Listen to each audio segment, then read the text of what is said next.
Су ресурстар маркетинг жауапкершілігі шектеулі серіктестігіне су шаруашылығы мамандары мен Атырау облысының энергетика және инфрақұрылымдық даму басқармасының өкілдері келді. Бұл сапардың басты мақсаты Шымкент кәсіпорнының өндірістік процесстерді цифрландыру мен автоматтандыруды енгізу тәжірибесімен танысу. Атырау қаласынан келген қонақтар сумен жабдықтау және су бұру, энергетика және KPI гидравликалық ақпараттық жүйелерді пайдалану саласында жұмыс істейтін су ресурстары маркетинг жауапкершілігі шектеулі серіктестігінің жетекші мамандарымен кездесті. Атыраулық әріптестерге орталық диспетчерлік қызмет қалай жұмыс істейтінін, жүйедегі судың қысымы бақыланатынын және судың есебі жүргізілетінін көрсетті.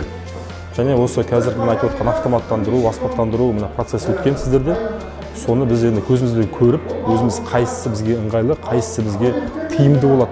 Соны анықтаймын. Сол бойынша біздер енді бірінші кезеңде қазіргі енді айтып отырып қой, шығындарды азайту, патерияларды жаңа азайтуымыз керек. Сол себептен жаңағы учет дейміз ғой, учет. Полный учет жасауымыз керек. Сол бағытта біріншіден біздер қазір жобалық сметалық құжаттама дайындауымыз керек.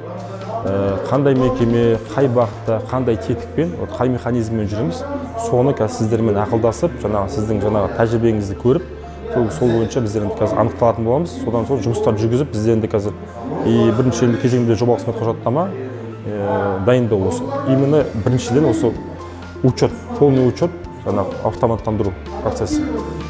Атыраулық әріптестер су ресурстары маркетинг жауапкершілігі шектеулі серіктестігі қызметінде географиялық ақпараттық жүйені қолдану және Шымкент қаласы су құбыры, сондай-ақ кәріз жүйесінің гидравликалық моделін құру туралы да айтты. Бұл судың жоғалуымен күресуге және желідегі апатты азайтуға қалай күресетіні туралы, сонымен қатар қонақтар кәсіпорынның құрылымдық нысандарына барып, барлық сұрақтарына жауап алды.